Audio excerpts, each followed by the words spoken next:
Welcome to Smex Ed. Class is in session. I'm your host, Amanda King, and I'm here to teach anybody who wants to fucking listen how to have the audacity to say fuck it to societal standards and live their most authentic life. This podcast is dedicated to bringing the sexual conversations we have behind doors onto the main fucking stage. Because sex, masturbation, squirting, guess what? It is all normal. And by bringing these conversations to the forefront, we help people feel less alone in this world. We help them feel safe. We help them gain their power back. We help them step into their confidence and express themselves sexually in this world unapologetically. Because it takes fucking audacity to be your truest self. And we have a boatloads of audacity all up in this bitch. So let me ask you this. Are you ready for some epic shit?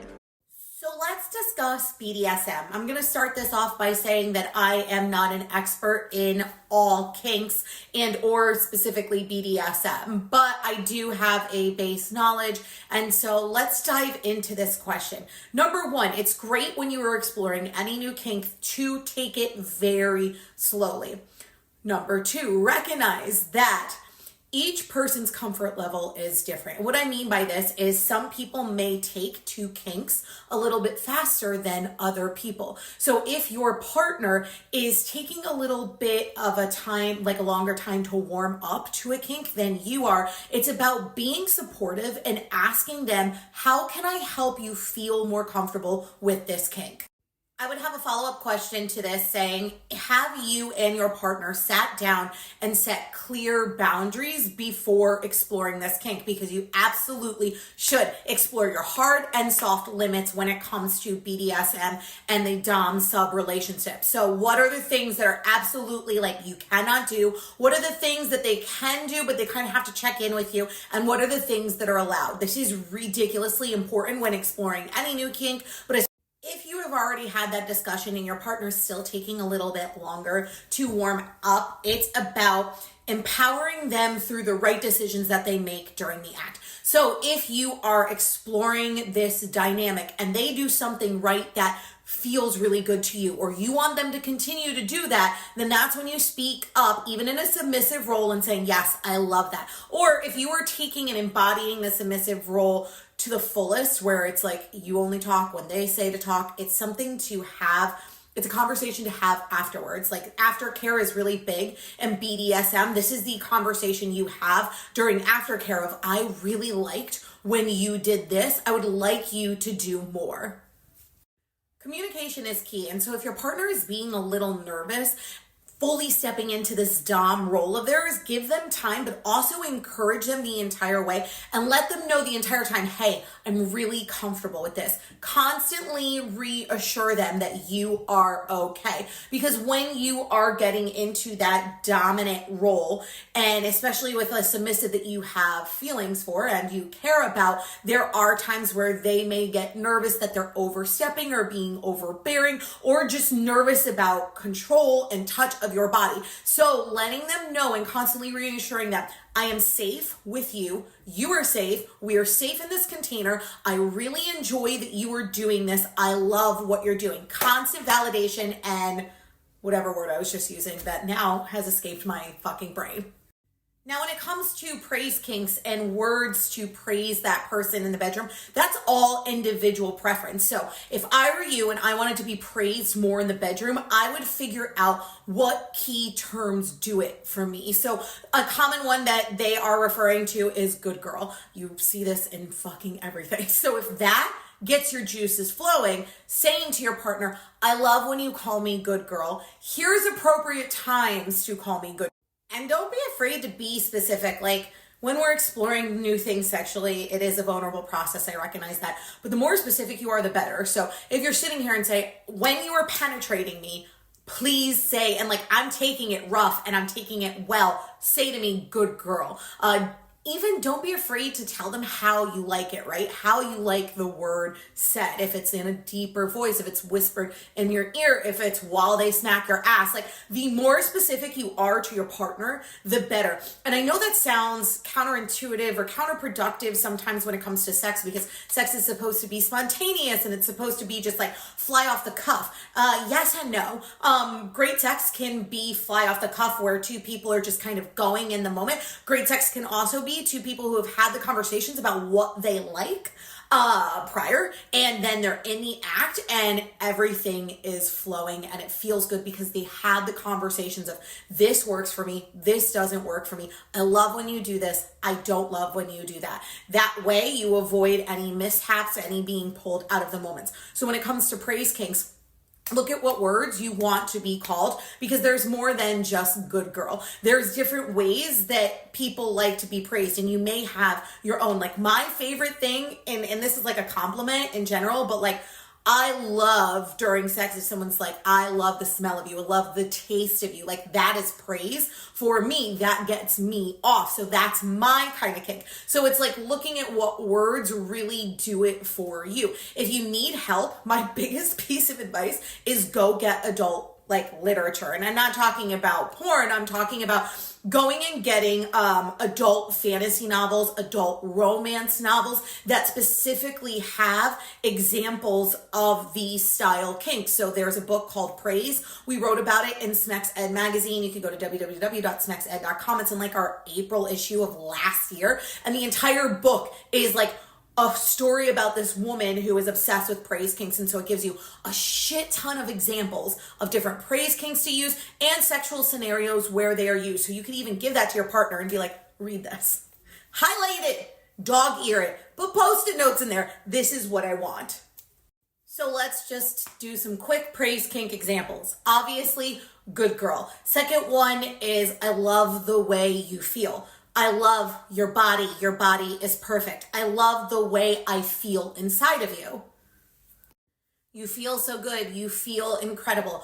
Just like that. Something like, I want you to come hard. I love when you come. Come for me, baby is a good one. Come on me, baby. I love when your body does that. I love when this. Like, it's just anything that makes your partner feel good or feel empowered will make them want to continue that action. I always talk about this when I have a lot of like women who message me about being afraid to be on top because they get embarrassed if they're shy and their partners are like, but I want them on top. Well, the best way to get your partner to do something is to praise the ever-living shit out of them while they're doing it and afterwards. So telling them how incredible they feel, how incredible they look, how turned on you are is always going to be a way to make your partner feel empowered. When people feel powerful, they want to continue to do the thing that's making them feel powerful.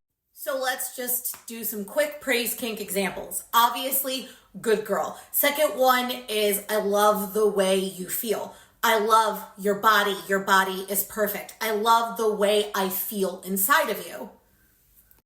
You feel so good. You feel incredible. Just like that. Something like, I want you to come hard. I love when you come. Come for me, baby is a good one. Come on me, baby. I love when your body does that. I love when this. Like, it's just anything that makes your partner feel good or feel empowered will make them want to continue that action. I always talk about this when I have a lot of like women who message me about being afraid to be on top because they get embarrassed if they're shy and their partners are like, but I want them on top. Well, the best way to get your partner to do something is to praise the ever-living shit out of them while they're doing it and afterwards. So telling them how incredible they feel, how incredible they look, how turned on you are is always going to be a way to make your partner feel empowered. When people feel powerful, they want to continue to do the thing that's making them feel powerful.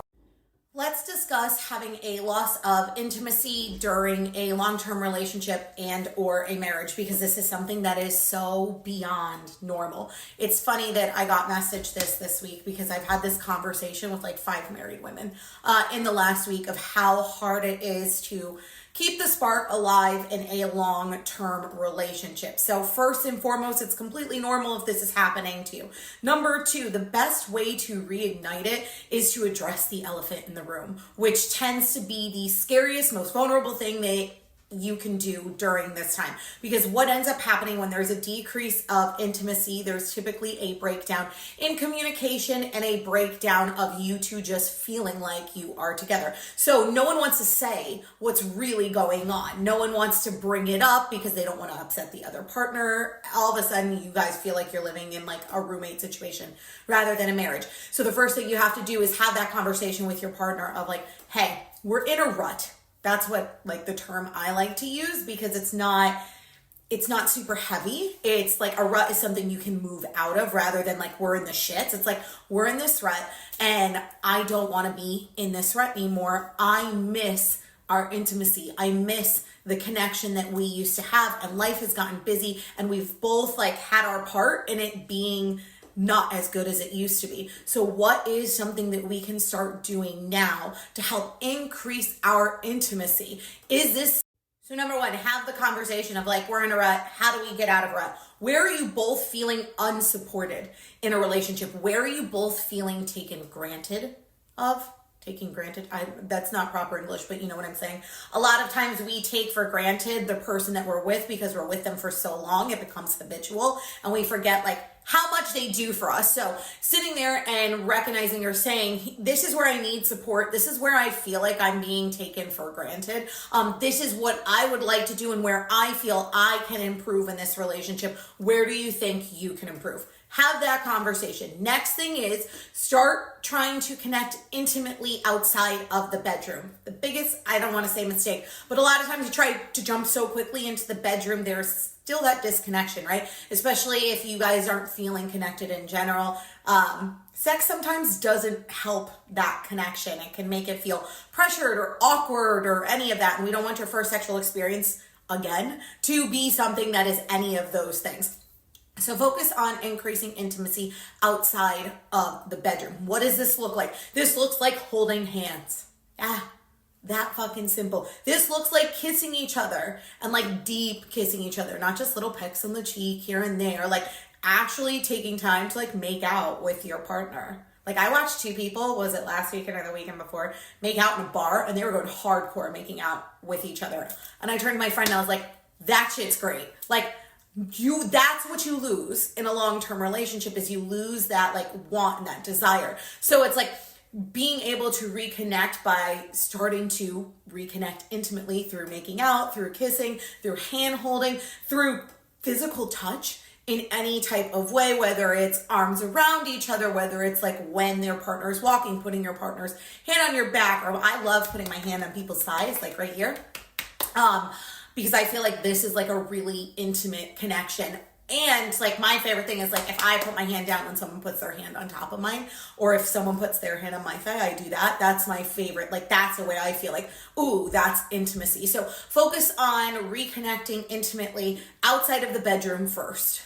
Once you're connecting intimately outside the bedroom, this is where we start having conversations of how do we spice things up in the bedroom? What are some things that you would like to try? Here are some things that I would like to try. It could be kinks. It could be any type of exploration, position-wise, new sex things that you could try, toys. It really honestly is up to your personal preference and your comfortability level between the two of you. So saying, okay, once we get into the bedroom, like what are some things that we can do? I would like if you tied me up a little. I would like if you blindfolded me. I would love if you praised me. I would love oral sex. Like what you are not doing that you want to do. Kind of exploring your fantasies within each other and having that conversation to start slowly integrating them into the bedroom so that your spicy time becomes something that's more enjoyable.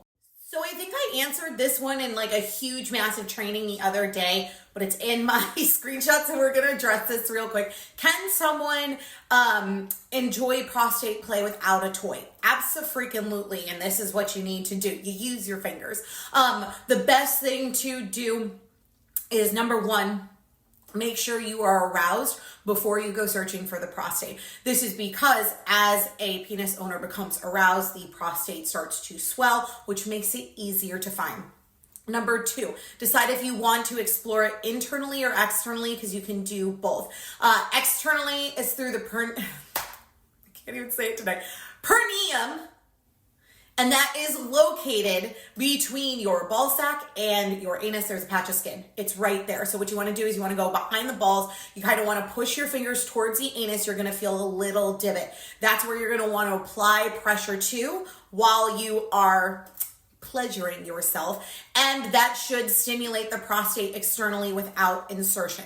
Number 3, if you're going to focus on insertion, you are going to need a very good, I would say, water-based lubricant, and you are going to lube both your finger and your anus. And then what you are going to do is you are going to play peekaboo.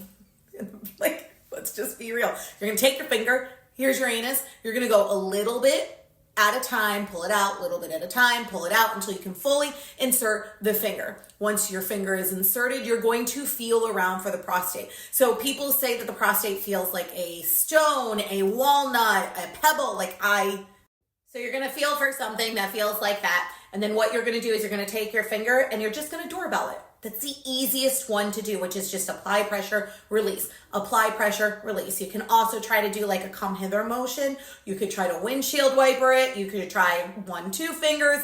The world is your oyster when it comes to prostate exploration and whatever you are comfortable with. So those are the ways to explore it without any toys. I'm going to try to clarify prostate orgasms for you.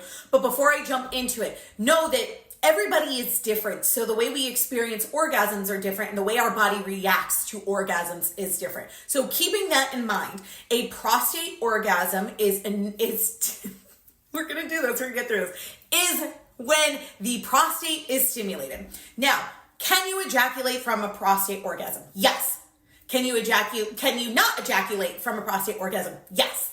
Just because you are stimulating the prostate does not mean that ejaculatory fluid will come out of your penis. Some people it does, some people it doesn't. Now, with the no refractory period, this means that you can have orgasms one right after another with no kind of rest time in between, or with minimal rest time in between. Does this mean you'll ejaculate every single time? No. Will you have a combination sometimes of ejaculatory orgasms and full body orgasms? Yes. Will you have just full body orgasms with no ejaculatory orgasms? Yes. It all depends on the person. So I understand that the information may not be clear, but the fact is it's not clear because everybody's body reacts differently to orgasms. So there is a good chance that you could ejaculate. There's a good chance you couldn't. There's a good chance that all you will experience are full body orgasms. And I don't know, as a self-identified female, when I feel full body orgasms, they are rock my body, my legs start shaking, you feel it in every ounce of your body. They feel very different from creaming, and they feel very different from squirting. So with penis owners, it may be the same thing where you're just getting rocked in your body with orgasms without ejaculation. So I hope I answered that question for you. Let's discuss swallowing semen, because there are people who do have this fear of swallowing their partner's semen. Now, number one, the mentality that you have to have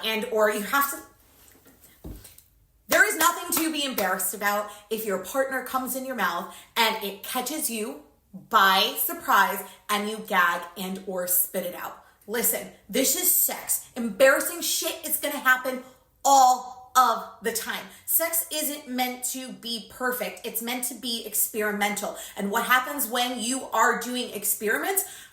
Shit goes awry.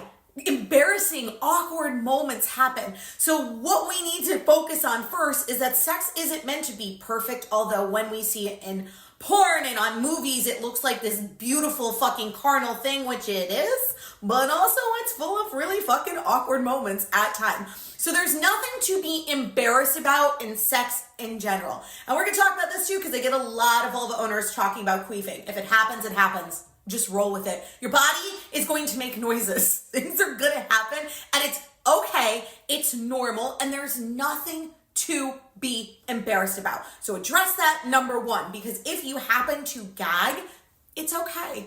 Have some water next to you. right? You don't need to embarrass yourself over it. You don't need to get upset about it.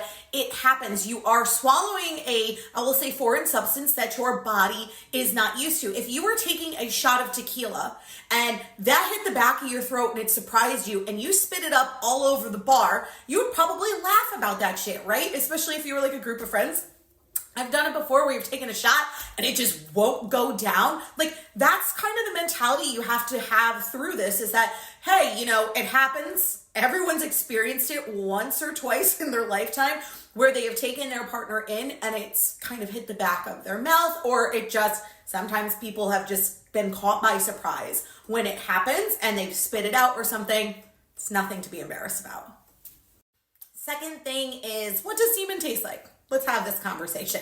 Sometimes it varies depending on the person, because drug use, alcohol use, diet, exercise can all affect the way that semen tastes.